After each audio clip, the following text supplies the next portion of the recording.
नमस्तुभ्यम नमाम्यहम मम सहोदर। हे आर्यवर्त देश के रहने वाले मेरे हम उम्र भाइयों, आप सभी को मेरा नमस्कार है। स्वागत है आपका अपना नाड़ी वैद्य कार्यक्रम के इस विशेष प्रोग्राम के अंदर। मंदिर, मस्जिद, गुरुद्वारा न गिरजा घर बनाना है, मानव मंदिर अति सुंदर, इसे स्वस्थ बनाना है। शेरों वाली है भारत माता, इसका स्वस्थ प्यार भरा भवन बनाना है। मैं सभी धर्मों के लोगों से प्रार्थना करना चाहूंगा कि आपके धार्मिक स्थलों पर जितना पैसा आता है, उस पैसे से आप वहां अपने भक्तगणों को रोग से मुक्त करने का प्रयत्न कीजिए, जिससे वो स्वस्थ रह सकें, उनका व्यापार बढ़े, ज़्यादा से ज़्यादा पैसा वो आप लोगों को दान में दे सकें। तेन त्यक्ते न भुंजिथा, कि त्याग की भावना से प्राप्त करना चाहिए। जिस तरह की मनुष्य के मन में विचार आया कि हम दान देंगे तो भगवान हमें देगा, ऐसे ही इन धार्मिक स्थलों के आकाओं को सोचना चाहिए कि जहां से आपको पैसा मिला है, आप उन लोगों के स्वास्थ्य के लिए कुछ कीजिए। आपके यहाँ हजारों हजार नहीं लाखों लाख टन सोना चांदी रुपया है, लेकिन वो कहाँ जाएगा? आप यहाँ पर बड़ी बड़ी मशीनें रख लीजिए, आप ऐसे ऐसे परीक्षण के सामान रखिए, जिससे गुजरते हुए आपके वहाँ प्रत्येक भक्त के रोग का पता चल सके और उस रोग का वो इलाज करा करके अपने शरीर को स्वस्थ बना सके। इसलिए मैंने कहा है कि मंदिर, मस्जिद, गुरुद्वारा न गिरजा घर बनाना है, मानव मंदिर अति सुंदर, इसे स्वस्थ बनाना है। शेरों वाली है भारत माता, इसका हमें स्वस्थ और प्यार भरा भवन बनाना है। आज का ये दिन, आज की सारी वार्तावली अकोला महाराष्ट्र के उन बुजुर्ग लोगों का के लिए समर्पित है, जो आज अपने प्रत्येक रोग के बारे में जानना चाहते हैं। YouTube पर आने वाले प्रत्येक सवाल का मैं जवाब दूंगा। जो व्यक्ति वहां बैठे हुए हैं, जरा ध्यान से सुनिए। YouTube पर पूजा वैश्या जी हैं, जिन्होंने पूछा है कि मेरे फेस पर, मेरे चेहरे पर दाने होते हैं, पिंपल्स हो जाते हैं। लड़कियों के चेहरे पर दाने होने का मतलब गर्मी की अधिकता। शरीर में जब गर्मी अधिक हो जाती है, टेंशन अगर आप ज्यादा लेते हैं तो शरीर में फुंसियां बन जाती हैं, पिंपल्स बन जाते हैं। तो इसके लिए अपने पेट को साफ कर लीजिए। सुबह का भोजन 8 बजे से पहले कर लीजिए। सुबह के भोजन में कम से कम आधा किलो दही आपकी मीठी होनी चाहिए, उस भोजन का प्रयोग कीजिए। जो महिला सुबह सुबह कम से कम आधा किलो दही रोजाना पिएगी, बुढ़ापे तक उसको कोई भी रोग नहीं बन सकता। यहां तक कि 50 साल की अवस्था में होने वाला अनचाहे बालों का रोग, गठिया का रोग, हृदय का रोग, सर्वाइकल, माइग्रेन और माहवारी की कोई समस्या या बच्चादानी में गांठें होकर के जहां कैंसर बता दिया जाता है, उस प्रत्येक समस्या का आपका समाधान हो जाएगा। आप हमारी ये दवाइयां जो है हमारे सेंटर से भी ले सकते हैं, और अगर कोरियर से मंगाते हैं तो इनका मूल्य 4500 रुपये है। हम 4500 रुपये की दवाई अगर आप कोरियर से मंगाते हैं, ज़्यादा से ज़्यादा 1.5 महीने में सदा के लिए आपके पिंपल्स को दूर कर देंगे। नहीं तो बाजार से अगर आपको खरीदना है तो महामंजिष्ठारिष्ट और खदीरारिष्ट, इन दोनों की 2-2 चम्मच सुबह शाम भोजन के बाद कर लीजिए। और पेट को साफ करने के लिए अविपत्ति कर चूर्ण रात को 1 चम्मच गर्म पानी या दूध के साथ ले लीजिए, आपका पेट साफ हो जाएगा। भोजन के साथ अच्छे घी का प्रयोग कीजिए, आप अवश्य ही स्वस्थ हो जाएंगे।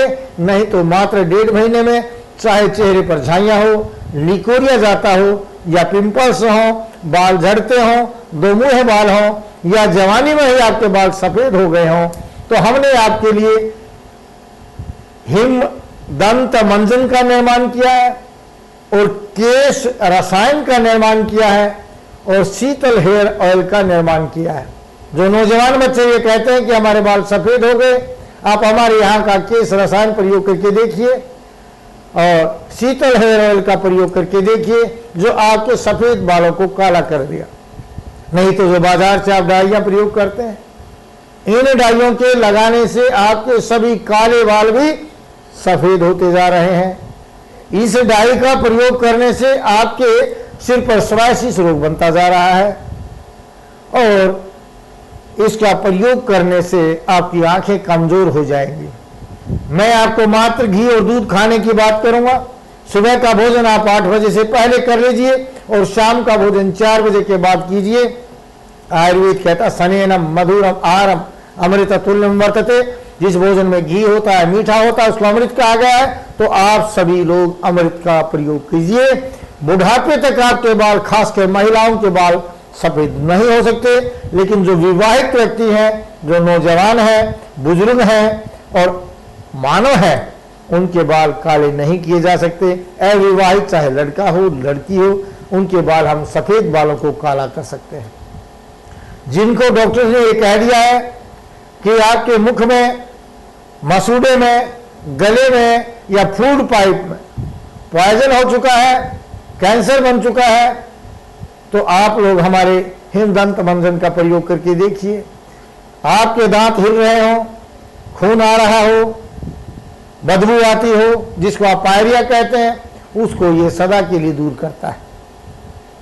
मिस्टर तिवारी जी हैं, वे HIV के बारे में पूछना चाहते हैं। स्वागत है तिवारी जी। HIV आज एक इतनी बड़ी समस्या है जो हमारे यहाँ के खासकर राजनीतिज्ञों के कारण ज्यादा फैल रहा है। हमारे यहाँ के कानून निर्माताओं के कारण जो फैलता जा रहा है, क्योंकि हमारे यहाँ एक संस्कृति थी कि परदर्वेशु और लोष्टवतः परदारेशु मातृवतः। हमारे यहाँ संस्कृत में और संस्कृति में ये कहा गया है, जो दूसरे के धन को मिट्टी के ढेले के समान समझते थे, परदारेशु मातृवतः, जो दूसरे की पत्नी को माता के समान समझते थे। लेकिन हमारे यहाँ की कुछ सरकारों ने समय समय पर न जाने किस दबाव में आकर के, किस मजबूरी में आकर के ये कह दिया कि एक से अधिक यौन संबंध कोई कानूनी अपराध नहीं है। अगर वो ये कह देते कि एक से अधिक यौन संबंध बनाना भारत के अंदर अपराध है, तो ये HIV की समस्या हमारे देश में नहीं फैलती। एक ऐसा रोग हमारे देश में फैलता चला गया जिसका कोई इलाज इनके पास नहीं है। सारा जिंदगी आप इलाज करते रहेंगे, एक दिन ये लोग आपको कहेंगे कि आपके शरीर की रोग से लड़ने की ताकत खत्म हो गई है। आयुर्वेद में इस बीमारी का नाम ओज अक्षय लिखा हुआ है। अष्ट बिंदु प्रमाण जो शरीर के अंदर वीर्य होता है, उस वीर्य की कमी के कारण उस अष्ट बिंदु में से कुछ बिंदु कम होने से HIV यानी रोग से लड़ने की ताकत खत्म हो जाती है। तो आयुर्वेद कहता है कि रसायन का प्रयोग कीजिए। दीप्त अंतरग्नि परिशुद्ध कोष्ठ प्रत्यग्र धातु बलवर्णाश्च दृढ़ इंद्रिय मंद विरह नित्य रसायन से भी पुरुषो प्रतिष्ठ। जो लोग रसायन का प्रयोग करते हैं उसकी अग्नि दीप्त हो जाते हैं, सभी धातुएं सही रूप से काम करती हैं और शरीर में सभी धातुओं का सही रूप से निर्माण होने से जरा और मृत्यु का भी विनाश हो जाता है, बुढ़ापा नहीं आता। सभी धातुएं क्या है? रसात रक्तम ततो मांसम मांसान वेद सतो अस्थि अस्तनो मज्जा मज्जात शुक्रम शुक्रात गर्भम प्रजायते। जो खाते हैं उससे रस बनता है, रस से रक्त बनता है, रक्त से मांस मेद अस्थि मज्जा और शुक्र धातु का निर्माण होता है। और ये शुक्र धातु जब शरीर के अंदर इकट्ठी हो जाती है तो अष्टबिंदु ओज का निर्माण करती है और ये ओज आपके शरीर से HIV को नष्ट करता है। लेकिन मेरे यहाँ की सरकार कहती है कि HIV को नष्ट नहीं किया जा सकता, HIV के वायरस को खत्म नहीं किया जा सकता। लेकिन आयुर्वेद कहता है कि जन्म के पश्चात होने वाले उस प्रत्येक रोग को नष्ट किया जा सकता है अगर आपके अंदर मानसिक बल बचा हुआ हो, आपका वैद्य ठीक हो, आपकी औषधि का ठीक से निर्माण किया गया हो और आपको औषधि देने वाला आपका सेवक आपके अनुरूप हो। अगर ये चतुष्पाद जिसको कहते हैं, अगर ये चारों चीजें आपके समर्थन में हो, आपके मनो अनुकूल हो, तो आप प्रत्येक रोग को जीत सकते हैं। इसलिए मेरे यहाँ जो रोगी HIV के आए, डॉक्टर ने ये कहा कि खाना पीना बंद हो गया, रोग से लड़ने की बिल्कुल ताकत खत्म हो गई है, या कैंसर के रोगियों को डॉक्टर ने ये कह दिया कि आप घर चले जाइए, कुछ दिन के मेहमान हैं। जब उन लोगों ने मेरे द्वारा बनाए गए भावों से भावित और मंत्रों से अभिमंत्रित इस रसायन का प्रयोग किया, तो दूसरे दिन से इस शरीर के अंदर एक ताकत आनी शुरू हो गई, एनर्जी आनी शुरू हो गई, और उनके अंदर एक उत्साह पैदा हो गया, उनका मन खुश हो गया, उनको लगा कि हम अवश्य ही ठीक हो जाएंगे। और आज उस HIV के रोगियों का CD4 जो बिल्कुल खत्म हो चुका था, 100 से नीचे आ चुका था, महीने में, 2 महीने में, 3 महीने में ये बढ़ करके 500-600 से ऊपर हो जाता है। जितना होने के पश्चात आपकी सरकार यहाँ का इलाज नहीं करती है, लेकिन आप प्रयासरत रहिए, उसको खाइए। जब ये आपका HIV जो है, जो CD4 जो है, ये 1000 से ऊपर और 1051 के बीच में आ जाएगा, तो आपका वायरल लोड भी खत्म होता चला जाएगा। आप अवश्य ही सुखमय जीवन का यापन कर सकते हैं। कैंसर के रोगियों को भी जहां एक बार कीमो चढ़ा ली, डॉक्टर ने कहा कि आप ठीक हो गए हैं, 2 साल बाद फिर हो गया है, उन रोगियों ने इस रसायन का प्रयोग किया तो आज भी स्वस्थ है। यह रसायन महाभारत में भीम ने प्रयोग किया था, जिसने 10,000 हाथियों का बल प्राप्त किया। ऐसा ही रसायन अश्विनी कुमारों ने च्यवन ऋषि के लिए बनाया था, जो बूढ़े थे और जवान हो गए, बुढ़ापे में संतान को प्राप्त किया। ऐसा ही रसायन मैंने भी आप लोगों के लिए भावों से भावित करके, मंत्रों से अभिमंत्रित करके बनाया है। उस प्रत्येक व्यक्ति को जो ये कहते हैं, उस प्रत्येक व्यक्ति को जिसको ये कह दिया गया है कि आपके रोग का पता नहीं चला, या ये कह दिया कि आपको सारा जिंदगी दवा खानी पड़ेगी, या ये कह दिया कि आप असाध्य हैं, घर चले जाइए, इस सुंदर मानव शरीर को छोड़ने से पहले, चले जाने से पहले, उठ जाने से पहले मात्र 15 दिन के लिए हमारे इस रसायन का प्रयोग करके देख लीजिए। यह रसायन आपको, क्योंकि एक उर्दू के शायर ने कहा है, दवा और दर्द है बोल उठे, उसे तासीर कहते हैं, जो बना दे बदन कुंदन का, उसे अक्षीर कहते हैं। कि आपके शरीर के अंदर वो रसायन एक ऐसी शक्ति पैदा करेगा जो आपको सदा स्वस्थ बनाने में आपकी सहायता करेगा। प्रत्येक रोग में जो रसायन शरीर के प्रत्येक अंग को मजबूत करता है, चाहे आपका हृदय कमजोर हो गया है, चाहे आपकी किडनी कमजोर हो गई है, चाहे आपकी आंखें कमजोर हो गई हैं, चाहे आपकी नसें कमजोर हो गई हैं, या आंतें कमजोर हो गई हैं, और डॉक्टर के पास इसका कोई इलाज नहीं है, वो मात्र 15 दिन के लिए हमारी औषध का प्रयोग करके देखिए।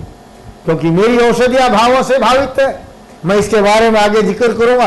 अभी YouTube से अकोला महाराष्ट्र के ही बुजुर्ग है प्रमोद तलगोट जी, जिनको पेट की खराबी रहती है, पेट चलता रहता है।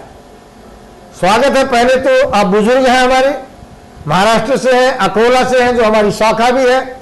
आप हमारी शाखा से चौबे जी से हमारी दवाएं ले सकते हैं, वो आपके पास ही बैठे होंगे। लेकिन अगर किसी व्यक्ति को मरोड़े लगते हो, खून आ गया हो, गर्मी की अधिकता हो, तो आधा चम्मच सूखी चाय की पत्ती को पानी के साथ खा लीजिए, तुरंत आपके दस्त रुक जाएंगे।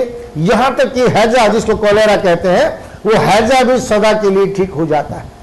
नहीं तो फ्रीज की बर्फ का एक टुकड़ा लेकर के चूस लीजिए और उसके तुरंत बाद चाय बिस्कुट के साथ खा लीजिए, आपके दस्त रुक जाएंगे।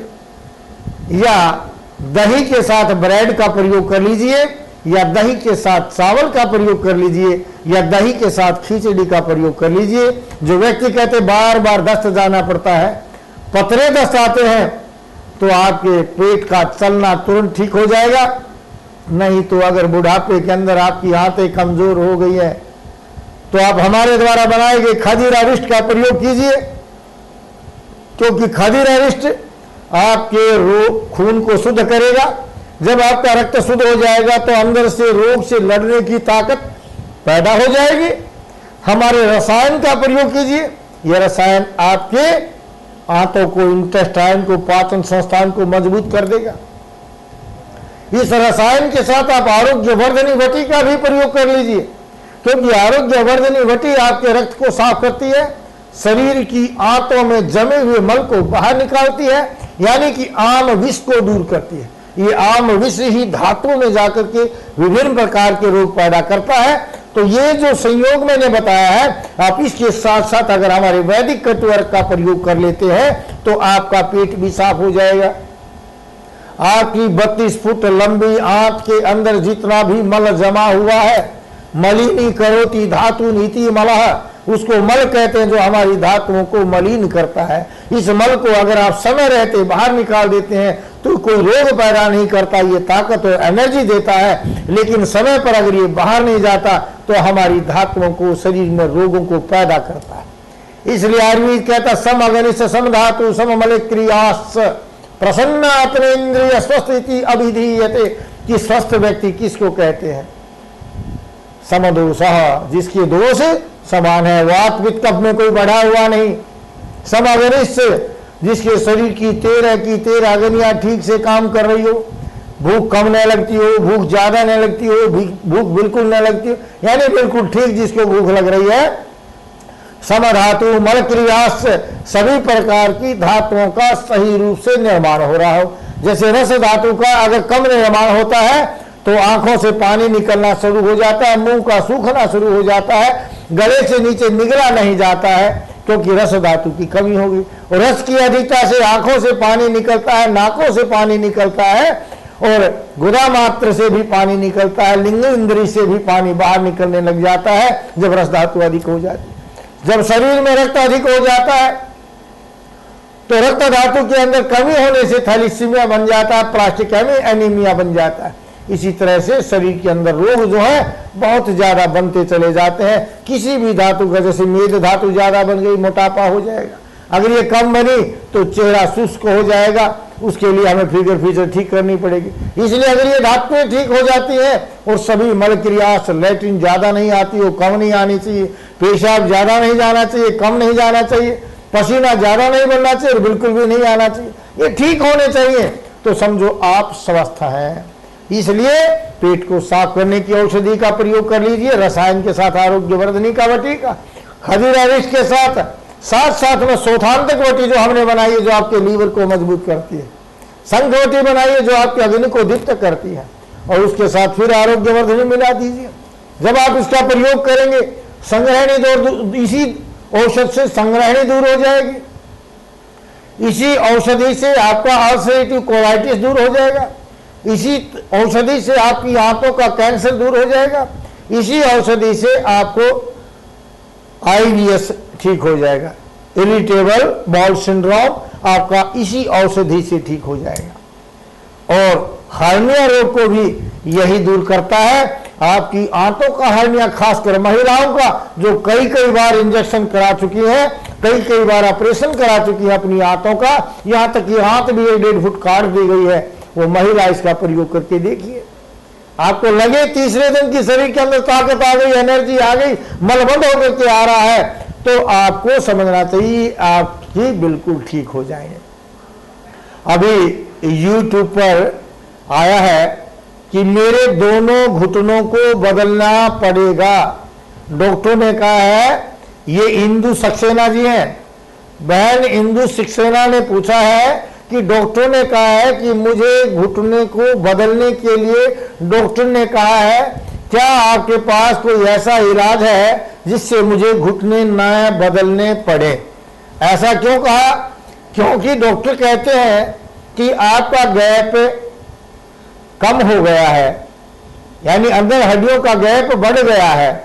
ये क्यों बढ़ा और क्यों कम हुआ? क्योंकि आपके घुटनों की नसें ब्लॉक हो गई, जितना रक्त वहां आना चाहिए था वो रक्त नहीं आया, रक्त कम आने से बोल को जितना फूलना था वो नहीं फूल सकी और ये गैप बढ़ गया। गैप बढ़ गया तो डॉक्टर ने कहा कि आपकी ग्रीसिंग कम हो गई है और ग्रीस खत्म हो गई है, तो ये कहेंगे कि आपको घुटने बदलने पड़ेंगे। आज एक घुटना बदलेंगे, कल दूसरे को बदलेंगे, फिर कुल्ले को बदलेंगे। आप तो ये शरीर को बदल करके पता नहीं कौन सी हड्डियां लगाएंगे और किसकी मांस और किसकी नसें आपको यहां लगा करके रख देंगे। लेकिन जिस तरह से खेत में आपने देखा एक नाली अगर बंद हो जाती है, उस तरफ का एरिया सूख जाता है, तो शरीर की अगर नसें पूरी खुल जाएंगी तो आपके घुटनों का ग्रीस बन जाएगा नसों को खोलने के लिए आयुर्वेद के अंदर बहुत ही उत्तम औषधि है जो हमने निर्माण किया है। शास्त्रों में लिखा हुआ सुधाकर वटी, इस सुधाकर वटी का निर्माण हमने किया। ये सुधाकर वटी चाहे आपके हृदय के अंदर ब्लॉकेज आ गई उसको ठीक करता है। ये सुधाकर वटी अगर शुगर के कारण आपकी नसें सिकुड़ गई हैं, पैरों में जलन और पैदा होती है, तो आपकी उन नसों को ठीक करता है। और अगर ये आपकी, जैसा कि बहन जी ने बताया कि घुटनों में बदलने की बात कही है, तो यहाँ जो ग्रीस कम हुआ है उन नसों के सिकुड़ने से हुआ है, तो यहाँ अगर आप सुधाकर वटी का प्रयोग करते हैं, साथ में वैदिक कटवर्क का प्रयोग कीजिए, सोथांतक संघ परिहांतक सूर्य वदरणी वटी का प्रयोग कीजिए, और पुनर्नवा रिष्ट का प्रयोग कीजिए। पुनः पुनः नवति थी पुनर्नवा, जो शरीर में आपकी मरी हुई कोशिकाओं को जिंदा करेगा, जो आपकी नसों के अंदर इलास्टिसिटी है, फैलना और सिकुड़ने की जो पावर है, ये फैलना और सिकुड़ना आगे आगे रक्त को पहुंचाता रहता है। ऐसे ही हाथों का फैलना सिकुड़ना आपके मल को आगे फेंकता रहता है। जब ये काम नहीं करती है तो हाथों के अंदर मल रुक जाता है। लोग कहते हैं जी भयंकर कब्ज हो गई, दवा ली ठीक हुआ, अगले दिन फिर कब्ज हो गई, क्योंकि वे आपको लैक्सेटिव दे रहे हैं। मैं आपकी बात कर रहा हूं शरीर के पुनर्निर्माण की, मैं आपको दे रहा हूं रसायन जो आपके अंगों को ताकत देगा। आपके शरीर के अंदर जब ताकत आ जाती है तो लंबी से लंबी यात्रा आप पैदल पार कर सकते हैं। जब आपके शरीर के अंदर ताकत आ जाती है तो भारी से भारी वजन उठा करके चल पड़ते हैं, नहीं तो आपके चलते हुए सांस फूल जाते हैं, उठने बैठने में सांस फूल जाते हैं, बोलने में सांस फूल जाता है, क्योंकि शरीर के अंदर रोग से लड़ने की ताकत आप लोगों की कमजोर हो गई। इसलिए अगर आप यहाँ सुधाकर वटी के साथ हमारी वैदिक कटवर्क का भी प्रयोग करके देखिए, क्योंकि जैसे कहते हैं बड़े नाले साफ हो जाएंगे, छोटी नालियां अपने आप साफ होती चली जाएंगी, ऐसे ही आपके शरीर के अंदर जो बड़े बड़े नाले हैं वो सभी जो हैं, यानी आंतें जो हैं, जब ये साफ हो जाएंगी तो छोटी छोटी नलियां, चाहे वो सर्वाइकल के रूप में गर्दन की नसें हैं, चाहे माइग्रेन के रूप में सिर की नसें हैं, चाहे हृदय के रूप में आपकी हृदय की नसें हैं, चाहे किडनी की नसें हैं, गुर्दे की नसें, या फिर नर्व वेरिकोज आपकी पिंडली और पैरों की, जिसको आप गैंग्रीन भी कहते हैं, उसमें भी नसें ब्लॉक हो जाती हैं, वो सभी चीजें ठीक हो जाती हैं। आप प्रयत्न कीजिए। मैं आपको फिर बता देना चाहता हूं कि जो भी व्यक्ति किसी भी अपने रोग के बारे में जानना चाहता है तो YouTube पर जाकर के नाड़ी वैद्य कायाकल्प को सब्सक्राइब कर लीजिए। वहां आपके द्वारा किए गए कमेंट को आपकी प्रत्येक बीमारी का मैं आपको अवश्य ही समाधान बताऊंगा। अधिक जानकारी के लिए या घरेलू इलाज को जानने के लिए यहां अगर आपको कम समय मिला है या आपकी बात का मैं जवाब नहीं दे पा रहा हूं तो आपको YouTube पर जाकर के सर्च करना चाहिए। वहां मैंने घरेलू इलाज लिखी है। घरेलू इलाज करके अपने आप को स्वस्थ बनाइए। अभी YouTube से भाई मनोज कुमार जी हैं जो 17 साल के हैं, और वो कहते हैं कि मेरी हाइट कम रह गई है, क्या मेरी हाइट बढ़ पाएगी? क्यों नहीं बढ़ पाएगी? रसात रक्तम ततो मांसम मांसान मेद सतो अस्थि अस्तु न मज्जा मज्जा शुक्रम शुक्रात गर्भम पर जाए थे। जो खाए हुए भोजन का आप रसायन प्रयोग करके सही धातुओं का निर्माण करेंगे तो हड्डी का निर्माण हो जाएगा, और जब हड्डी का निर्माण हो जाएगा तो आपकी हाइट बढ़ जाएगी, और हाइट बढ़ जाएगी तो आपकी समस्या का समाधान हो जाएगा। लेकिन शरीर का विकास कब तक होता है? शास्त्रों में लिखा हुआ है कि 50 वर्ष तक आपकी हड्डियां शरीर का विकास होता है, और आयु के 50 वर्ष के पश्चात इसका ह्रास होना शुरू हो जाता है। तो 50 वर्ष की अवस्था के बाद तो हाइट बढ़ाना बिल्कुल नामुमकिन है। लेकिन कलयुग है, समय का अभाव है, धन का अभाव है, चिंताएं ज्यादा है, शारीरिक श्रम बहुत कम है, आनंद भोगी हम ज्यादा हो गए हैं, और ब्रह्मचर्य का पालन बिल्कुल नहीं होता। 5 यम और 5 नियमों का पालन तो हमने सुना ही नहीं है।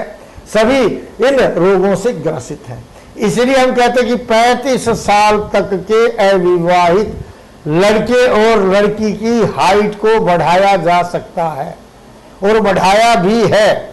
लेकिन अगर हमारी दवा से आपकी हाइट नहीं बढ़ती है तो ये 100% गारंटी है कि आपकी कोई हाइट अन्य व्यक्ति बढ़ा नहीं सकता।